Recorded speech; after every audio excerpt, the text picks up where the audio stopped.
نوجوان نسل ہمارا قیمتی اثاثہ ہے، پاکستان ترقی اور استحکام کی جانب گامزن۔ وزیر اعظم شہباز شریف کا ریاض میں سرمایہ کاری کانفرنس سے خطاب، کہا کہ عوام کی خوشحالی ہماری اولین ترجیح ہے۔ سعودی فرمانروا اور ولی عہد کا وژن قابل ستائش ہے۔ وزیر اعظم کا 2 روزہ دورے پر سعودی عرب پہنچنے پر پرتباک استقبال کیا گیا۔ وزیر اعظم کی ولی عہد اور دیگر حکام سے ملاقاتیں متوقع۔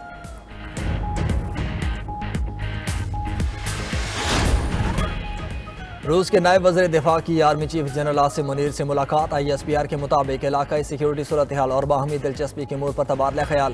دونوں افسران کا باہمی تعاون بڑھانے کے عزم کا اعادہ۔ پاکستان اور روس کا سیکیورٹی اور دفاعی شعبوں میں تعاون بڑھانے پر اتفاق۔ کرنل جنرل فومین نے دہشت گردی کے خلاف پاک فوج کی کامیابیوں کی تعریف کی۔ انتہا پسندی کے خاتمے کے لیے عالمی برادری کی مشترکہ کاوشوں کی ضرورت پر زور دیا۔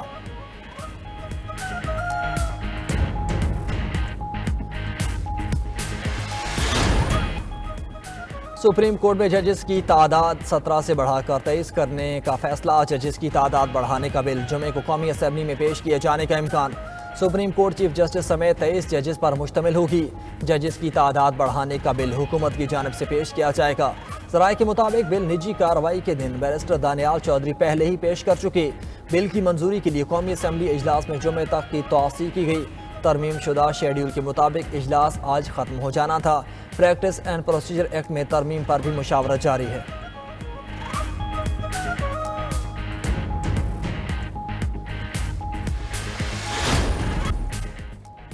ابھی 26ویں ترمیم ہضم نہیں ہوئی اور 27ویں ترمیم کی بات ہو رہی ہے۔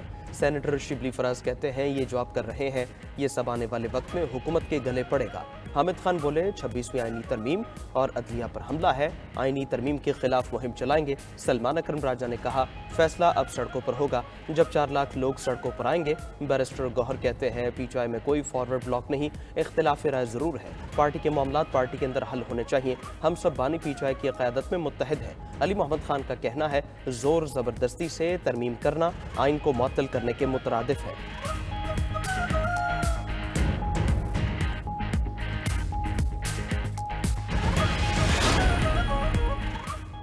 جسٹس منصور علی شاہ کے آئینی بینچ کے سربراہ ہونے پر کوئی اعتراض نہیں۔ پاکستان بار کونسل کے وائس چیئرمین فاروق ایچ نائک نے کراچی میں میڈیا سے گفتگو کرتے ہوئے کہا کہ مجھے 27ویں ترمیم سے متعلق علم نہیں۔ 26ویں آئینی ترمیم سے جمہوریت مضبوط ہوگی۔ دنیا کے مختلف ممالک میں آئینی عدالتیں موجود ہیں، ہم بھی آئینی عدالت چاہتے تھے لیکن آئینی بینچ پر اکتفا کرنا پڑا۔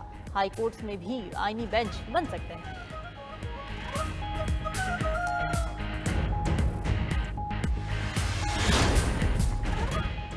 اسلام آباد ہائی کورٹ میں بانی PTI سے جیل سہولیات واپس لینے کا کیس۔ عدالت نے جیل حکام سمیت فریقین کو نوٹس جاری کرتے ہوئے 31 اکتوبر تک رپورٹ طلب کر لی۔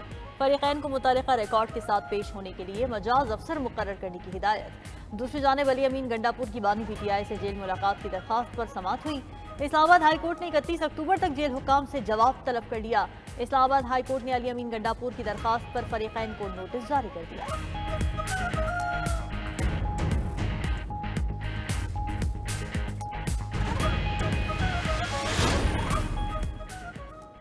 پشاور ہائی کورٹ کا بشرا بی بی کو درج مقدمات میں 14 روز تک گرفتار نہ کرنے کا حکم۔ عدالت نے بشرا بی بی کی حفاظتی ضمانت منظور کر لی۔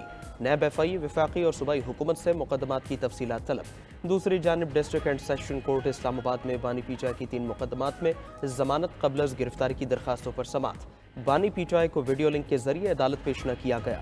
سماعت 4 نومبر تک ملتوی۔ توشہ خانہ کیس 2 میں بانی PTI اور بشرا بی بی پر آج فرد جرم عائد نہ ہو سکی۔ کیس کی سماعت 2 نومبر تک ملتوی۔